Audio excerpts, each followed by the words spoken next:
Bueno, y la OTAN celebra su 75 aniversario como bloque de defensa colectiva en Europa y América del Norte y aprovecha la ocasión para reafirmar su compromiso de apoyo a Ucrania frente a la invasión rusa que, recordemos, cumplió 2 años ya en el pasado mes de febrero. Bueno, hoy la organización experimenta enormes desafíos y para saber cuáles son, vamos a tomar contacto de inmediato con Alberto Rojas, director del Observatorio de Asuntos Internacionales de la Universidad Finisterra. ¿Cómo estás, Alberto? Muy buenas tardes y muchas gracias por este contacto a esta hora con Mega Noticias Mundo. Hola Florencia, un gusto saludarte, gracias por la invitación.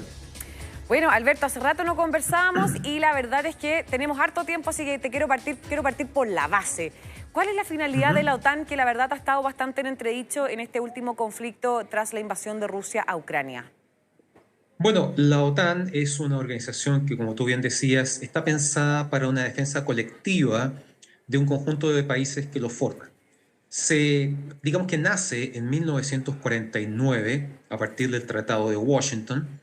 Años antes, países de Europa Occidental habían hablado con Estados Unidos respecto de generar algún tipo de alianza, porque estamos hablando de esos años de la década de los 40. Estamos hablando post Segunda Guerra Mundial, pero sobre todo al inicio de la Guerra Fría, cuando la Unión Soviética tenía una esfera de influencia que abarcaba países de Europa del Este, como Polonia, Rumania, la entonces Checoslovaquia, Hungría, y la mitad de una Alemania dividida. Estamos hablando de la entonces República Democrática Alemana. Y el temor de países como Francia, Reino Unido, Alemania Occidental, Holanda, era que en algún momento la Unión Soviética avanzara sobre esa otra mitad de Europa, incorporando, la verdad, por la fuerza a su esfera de influencia. De esa manera surge la OTAN, la Organización del Tratado del Atlántico Norte, que involucra en ese momento a 12 países. Estamos hablando de 1949, dos de los cuales son países americanos, Estados Unidos y Canadá. A partir de ese momento se empezaron a sumar posteriormente en la década de los 50, 60, 70, 80 otros países de Europa, hasta que vemos que la Guerra Fría comienza a llegar a su fin. Tenemos la desaparición de la Unión Soviética en diciembre de 1991 y ahí efectivamente comienza a hablarse de si acaso tiene sentido que la OTAN continúe existiendo. Se me olvidaba un detalle importante. La Unión Soviética y los países comunistas de la época en 1955 crearon una especie de contraparte, el famoso Pacto de Varsovia, perdón, que desapareció poco antes del fin de la Unión Soviética. Y durante gran parte de los 90, la pregunta era si acaso la desaparición de la Unión Soviética, el fin de la Guerra Fría, justificaba o no la existencia de la OTAN. Finalmente la OTAN comenzó a reinventarse a partir de 1999, cuando cumple 50 años, incorporando los 3 primeros países de Europa del Este, la República Checa, Polonia y Hungría. Y posteriormente esa situación se prolonga en el tiempo. Ahora, hay que recordar que la OTAN se comienza a ampliar hacia el este en la medida que los países que habían sido parte de la esfera de influencia soviética o que habían pertenecido derechamente a la Unión Soviética piden ingresar como una forma de garantizar su seguridad a futuro. Estamos hablando de los años 90, los años 2000. Ahí el planteamiento de ellos era el temor a que en algún momento Rusia tomara una actitud más agresiva con el objetivo de reconstruir su esfera de influencia. En ese momento era visto como una exageración, como algo improbable. Estamos hablando de los años de Boris Yeltsin en los 90 y la primera década de Vladimir Putin en el Kremlin. Pero tras la invasión rusa a Ucrania, hemos visto que esos temores tenían un sentido y que esos países de Europa del Este tenían bastante claro el panorama de una eventual amenaza rusa en algún momento. Y por eso el interés de estar bajo el alero, la protección de la OTAN. Es bien curioso, Alberto, porque tú nos estabas contando un tema de que podría haber ocurrido cerca de la década de los 90. ¿Cuál era en ese entonces una de las principales amenazas? Y el actor sigue siendo el mismo 25 años después. Es decir, en los 90 también ya figuraba como una de las principales amenazas para Europa del Este, Rusia, y hoy es exactamente lo mismo. De hecho, una de las cosas por las que más se ha reabierto el debate de qué tan necesaria es la OTAN, sirve o no la OTAN, más allá de que, por ejemplo, Suecia y Finlandia hace poco se ingresaron como ya miembros permanentes de esta organización, pero la verdad es que muchos se han cuestionado finalmente cuál es la finalidad y claro, siempre sigue siendo con esta amenaza que es latente que sigue siendo Rusia. La verdad es que a comienzos del 2000 y sobre todo después de los atentados del 11 de septiembre de 2001, la OTAN se reinventó en muchos aspectos, pensada como una fuerza de apoyo contra el terrorismo. Recordemos que la OTAN participó de lo que fue la invasión estadounidense a Afganistán y posteriormente apoyando a Irak después del 2003 en funciones, por ejemplo, de construir un ejército afgano, construir un ejército iraquí post-Saddam Hussein. El punto es que en 2014 tenemos la primera luz de alerta que se prende, que es básicamente la acción rusa de tomar el control de la península ucraniana de Crimea. Sí. Y se apropia con un despliegue militar, con bajos episodios de combates, ¿verdad? Prácticamente va desplazando a las fuerzas ucranianas fuera de la península de Crimea, y eso fue una luz de alerta muy importante, frente a la cual, hay que decirlo, la comunidad internacional reaccionó de manera débil, tardía. Probablemente si en ese momento hubiese habido una acción más decidida, Vladimir Putin no habría invadido Ucrania en 2022. Sin embargo, lo cierto es que esto detectó una preocupación, una alerta que le dio un nuevo sentido a la OTAN como una organización militar capacitada para proteger a todos los miembros que la conforman. Rápidamente muchos países empezaron a postular, no todos entraron, Ucrania es el ejemplo más claro de eso, y lo cierto es que sí, efectivamente las fronteras de la OTAN se fueron acercando hacia las fronteras de Rusia, sobre todo en la zona del mar Báltico, las repúblicas bálticas, Letonia, Lituania, ¿verdad? Y Estonia. Y el punto es que hoy la pregunta es, si la OTAN no existiera, Vladimir Putin ¿se habría conformado con controlar hoy el 20% de Ucrania o habría avanzado mucho más allá? Eso es una pregunta abierta, pero que frente a eso ha motivado a países como Moldavia, como Georgia, a querer también entrar a la OTAN como una manera de garantizar su propia seguridad. Y en ese sentido, Alberto, ¿por qué Ucrania finalmente nunca ha ingresado a la OTAN? ¿Cuál es el obstáculo, la piedra de tope para que eso ocurra?